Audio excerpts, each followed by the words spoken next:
Ugh. No. Well, you know it's something when we go into a movie and the person at the box office says, "You're the first people to buy tickets for this movie all day." On a Friday. And we were not at the first showing, by the way. There were apparently 2 other screenings before this, and we were the first one to buy tickets all day for Rock Dog. And it was in the big theater, and there was only like, maybe like 3 families that came in. Yeah, honestly, there were more people at this than were at Collide last night. Man, I hope they had a good time, because we sure didn't. Jesus. Like, That review was right, though, when it said, it's a movie called Rock Dog, and the dog never rocks. This dog sounds like he would be tolerable at a coffee shop for 20 minutes while you're having a latte. It was like watching a movie about Chinese Jason Mraz. Mm-hmm. Like, this had nothing to do with rock and roll. Oh. Fuck all to do with rock. This had a lot... This movie is basically... This movie is to, like, Kubo and the Two Strings what Ratatouille is to Ratatouille. Like, seriously, like, I went into this movie thinking, like...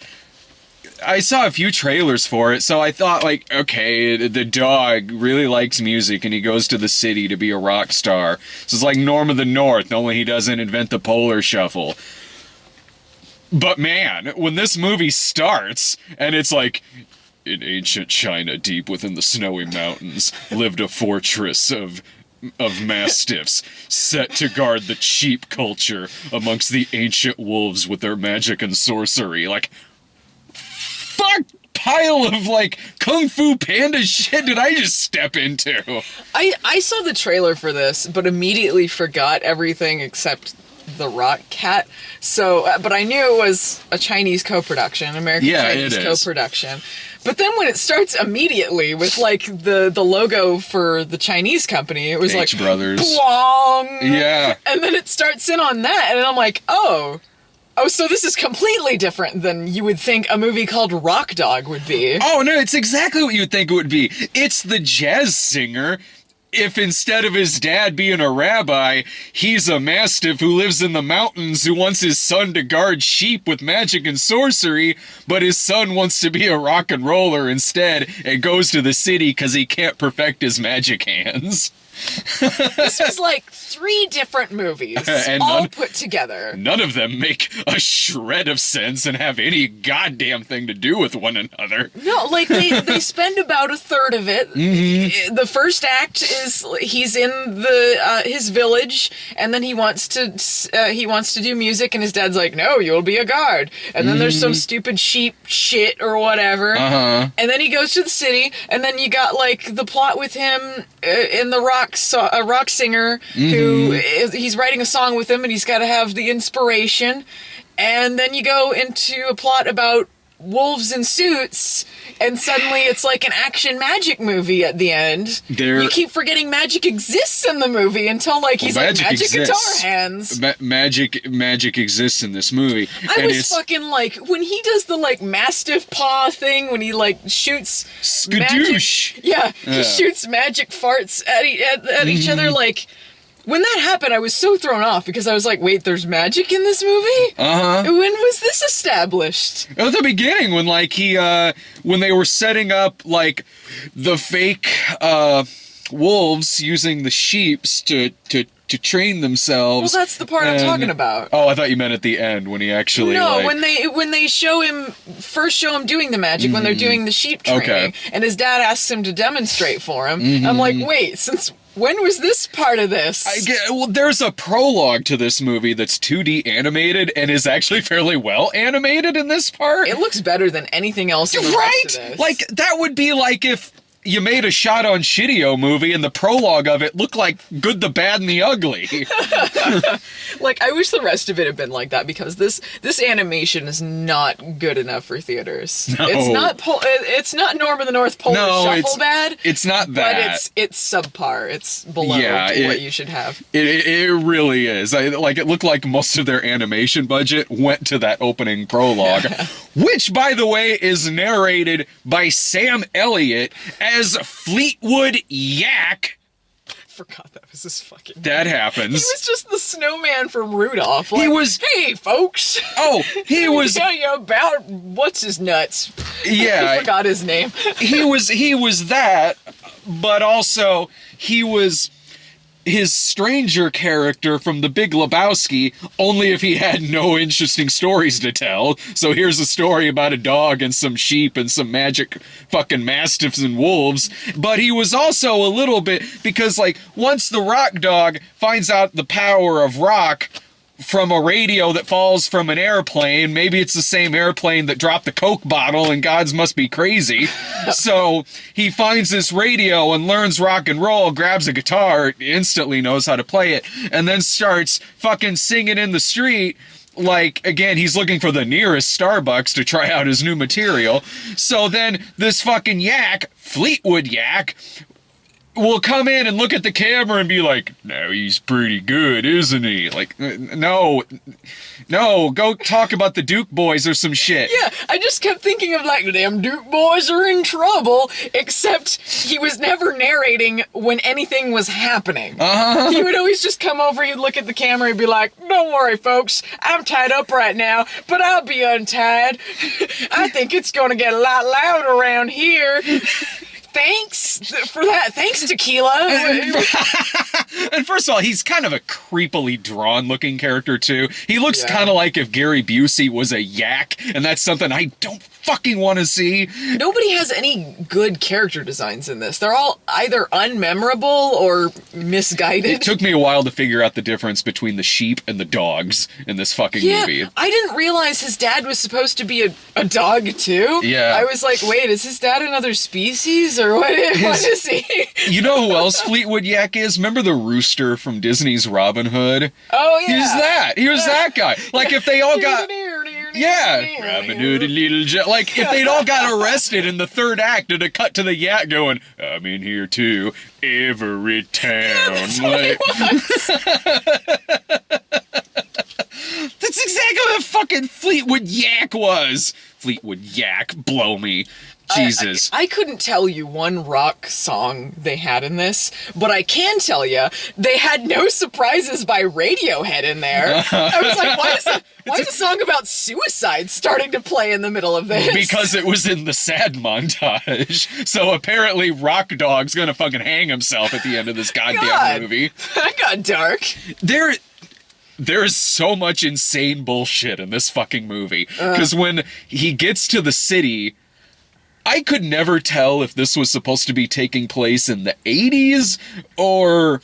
Because, okay, at first, when it looks like ancient China in the mountains with the sheep and the magic sorcery dogs and shit, like, is this like a long time ago and maybe he discovers rock and roll in this? But then he gets to the city and there's kind of modern cars going around, but the cat's got like an old ass Zach Morris cell phone. yeah, But he's also got a robot. He's got an 80s robot. I don't know. I don't know what when exactly Rock Dog is being set, but this cat Angus whatever Angus fucking Pussyfoot whatever, like the cat is like the rock god of this city. He's like fucking like Ozzy Osbourne and shit. He goes around like he's one of the Cadillac cats from Heathcliff crossed with Dieter from SNL with his Ray-Ban sunglasses. He has this mansion he lives in with if you cross over to the gate into the mansion, you have to navigate a hedge maze in which red-eyed robot mice will chase you. You know, his character reminded me of Russell Brand in The Rocker, except The Rocker might have been better. They're the get him to the Greek. Oh yeah, Get Him to the... What was The Rocker then? That was the Rainn Wilson one. Oh, okay, yeah, I was thinking of Get Him to the Greek. Who the fuck remembers Get Him to the Greek anyway? I kind of like that movie. It was any Russell Brand character except PG. So Arthur. So the remake of Arthur. Yeah, he was. Yeah. There was so much, yeah, like you said, there was so much bullshit in it, but narratively, like a lot of it, nothing ever seemed like it was at stake. And then, like, they had, even before they get to the part where he goes to the city, when his dad wants him to be a guard, and then he decides he's gonna scare him straight. Like, he's like, he's into this music, I'm gonna make him think the wolves are coming, so that he's scared into wanting to be a guard. It sounds like his dad just watched The Village. Yeah. And so he dresses up like a wolf and then scares him, and then the kid runs into the city, and then everyone panics, and then some fireworks go off, and there's a fire, and there's some other shit, and they destroy a bunch of stuff. And then the dad is mad at him, as if it was his fault that he did this. Like, But then they don't even follow through with that anyway, because immediately he's given a ticket by the yak. Where the fuck did he get that? He's like, I have a ticket for this bus. The bus that has a direct route through all the places in the big city and also Snow Mountain. It just seemed like it was like the Himalayas. It didn't even seem like anything Chinese. Except for what they were wearing. Yeah, they were wearing Chinese. But, I mean, it just didn't... I don't know. It just seemed very nebulous about, like, where this is actually taking place. Well, even the city itself and, like, everything in this movie is both in English and in Chinese. Yeah, it's like a blend of both. Yeah. It's this hybrid of all these things, which you do see a lot of in movies like this. There was a lot of that in, like, Return of Xander Cage, which was the same way as Chinese-American co-production. And, But this it didn't blend at all. No, it was weird. It was so disconnected. Yeah, because the wolves in this movie, when they're talking about the wolves, you're thinking like, okay, there's these wolves who I guess also live in the mountains, who maybe will come and attack them because they feed on the sheep. No, the wolves are the villain, as if this thing needed a fucking villain, but it does. And it's these wolves who don't live in the mountains, they live in the city because they're mobsters. And they also had this other mini plot that didn't go anywhere, where he captures the main rock dog, puts him in a fighter cage with a grizzly bear on, like, I don't know, television? Yeah. And then he just escapes.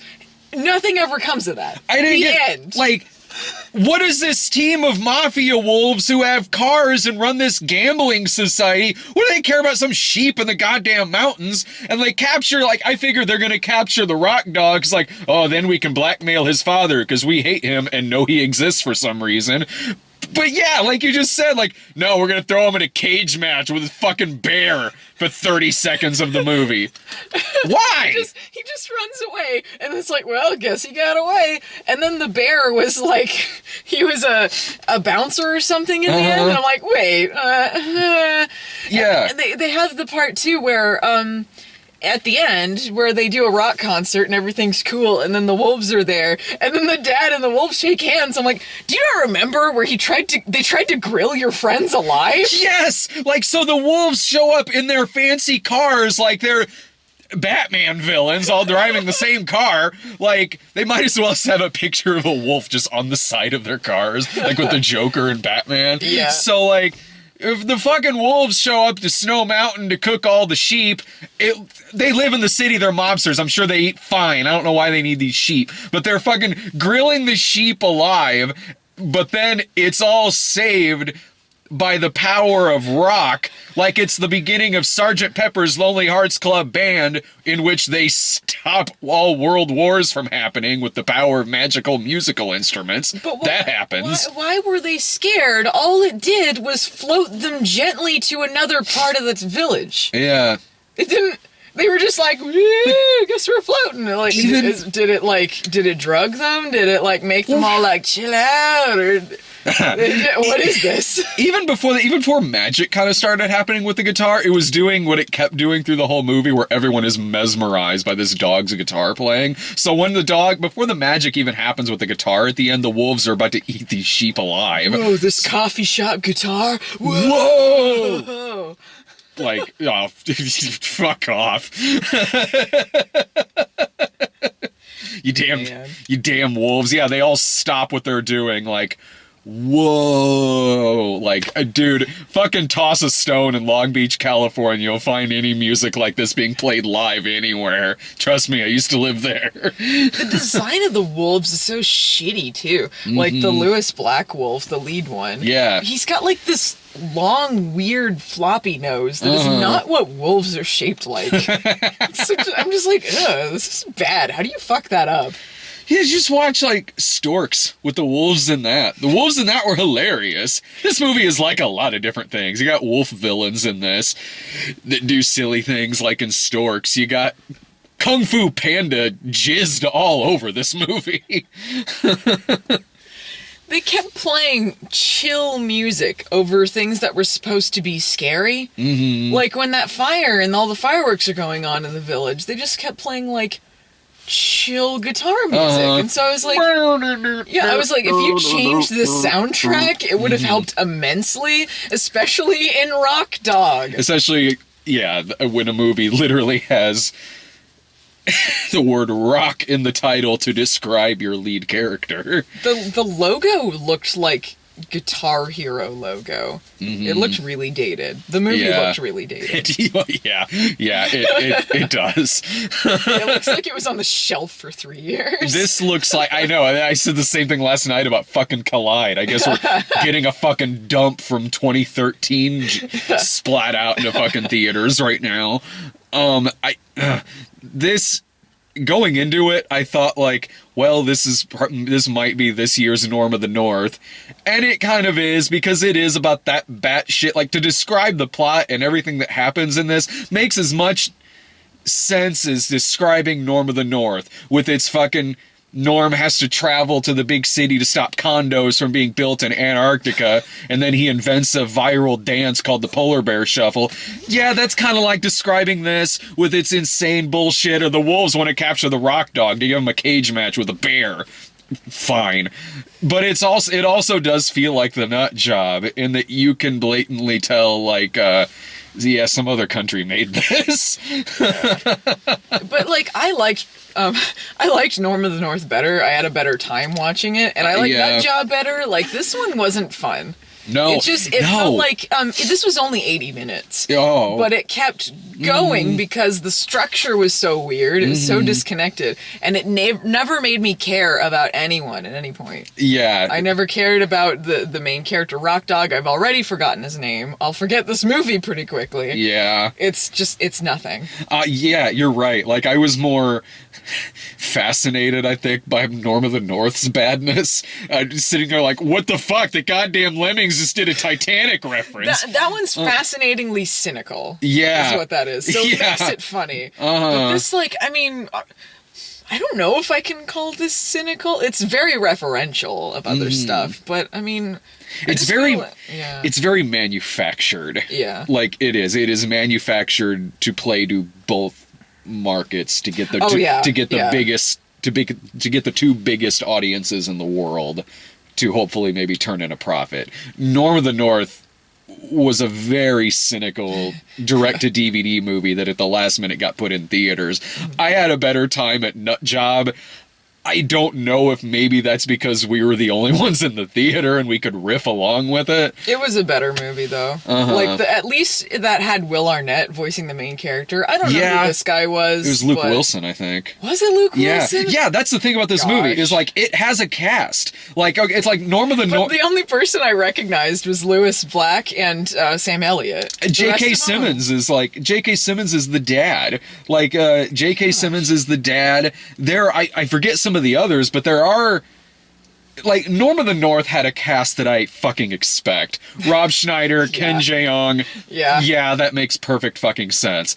This one, like, it's got slightly better, like, better names. Like, okay, I know, like, Luke Wilson maybe isn't quite the draw that maybe he once was, and he pops up in kind of random things every now and then, but he's way higher up there than Rob Schneider on the fucking pendulum of dignity. I could see the pitch of this movie being appealing, because they're like, okay, it's called Rock Dog. It's an animated movie about animals, and it's going to be a co-production a Chinese-American co-production, so it's going to be in 2 huge markets. Yeah. Animated movies about songs with kids are really popular now, so I could see why this would sound appealing. But it seems like it had 2 of the biggest markets and, like, budget from, like, half of one of them. It just it seemed cheap, and it seemed like direct to DVD. Yeah, like at least The Great Wall, which got bad reviews, but I actually had a lot of fun with that movie. Yeah, that is definitely a Chinese-American production. It's a movie about monsters attacking the Great Wall of China, and the lead's Matt Damon. So, like, yeah, that's a Chinese-American co-production, totally. Yeah. But at least that, whether you like that movie or not, you can see the money on the screen. Like, it looks epic. The movie totally does. This movie, Lord, no. Well, like, there were barely any recognizable songs, none of them that were rock songs, and the ones that they used were dated, so it didn't feel like they spent any money on that. Yeah. The animation wasn't the highest quality, so they spent the money on that. Mm-hmm. The actors, while they're good actors, I wouldn't call them, any of them, like, huge A-list celebrities that, like, are in demand right now. So I mean, like, you know, it just feels like everything's sort of below what it could be. Well, it feels like they had money to get actors like J.K. Simmons or Lewis Black, but that's it. They just kind of stopped there. You know what I mean? Like, you have J.K. Simmons, and you're like, read these lines however you want, just read the lines, you know. Lewis Black, he's playing the evil wolf. Read it how you would think you would read this part, and that's what it is. It stops there. Like, movies like Inside Out use a person like Lewis Black very, very well. You can tell that they put a lot of thought in this character they've given to him, and you can sense that in his performance as well. Even some other stuff that, like, J.K. Simmons has done voice work in. This is a paycheck for every fucking body involved in this. Like, and they were okay. They were half-assing this. Yeah. J.K. Simmons was the dad. Yeah. Yeah, the dad. He fucking. They had this whole story, and this is, I think, a failure on his part reading it, and a failure on just the story's part. But, like, his whole thing is that he doesn't want his son to not be a guard because he's scared the wolves are going to come back and repeat what they did before, and that's what he spent his son's whole life doing, training him and training the sheep and all that. And then when the wolves finally do show up, it's like such a non-reaction. Yeah. That should have been a huge moment. But it was like... that happened. Yeah, like, he's like, oh, sheep, take arms, or position, and then they fall over, and he goes, that's not the position. Well, that's because the chill music was making him very calm. We don't want the audience to be too scared. It was like the animation was half smiling, too. The animation was acting badly. Just like a Dingo Pictures movie. Man, all these other animals are so stupid. This needed Wabu. Yeah. This needed Wabu in it, and it would have been fantastic. Rock Raccoon.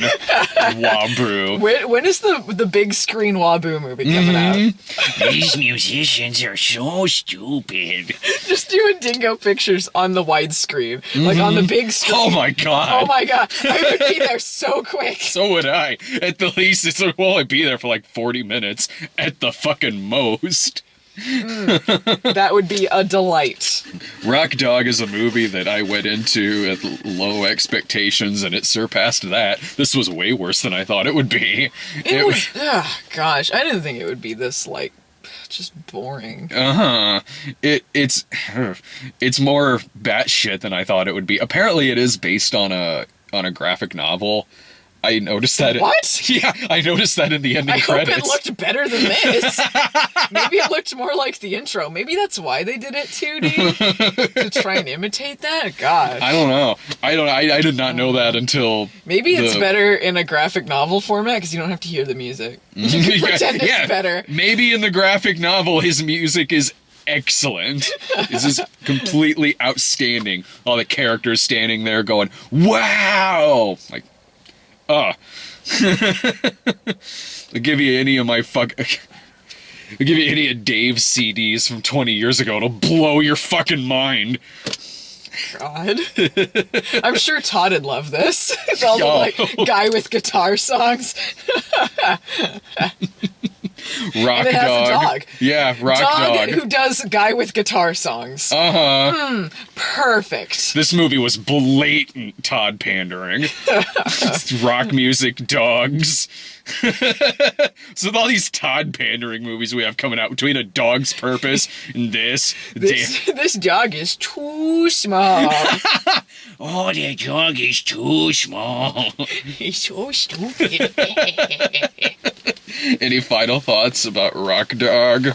Unless you're really desperate, I wouldn't recommend it. Even Lord, no. even as a rental, it wasn't funny bad. It was just boring. At best. Like if you want to try to like maybe kind of laugh along with the movie and make some jokes, like maybe you could pop it up on Netflix and like see if you can get any material out of that. If you're half paying attention, maybe. Yeah. If you got something else going on. Don't spend any actual money on this fucking thing. This movie was fucking terrible. It was awful. All right, next week is Logan and The Shack. Great. Probably wishing for Rock Dog when I'm seeing that shit. See it.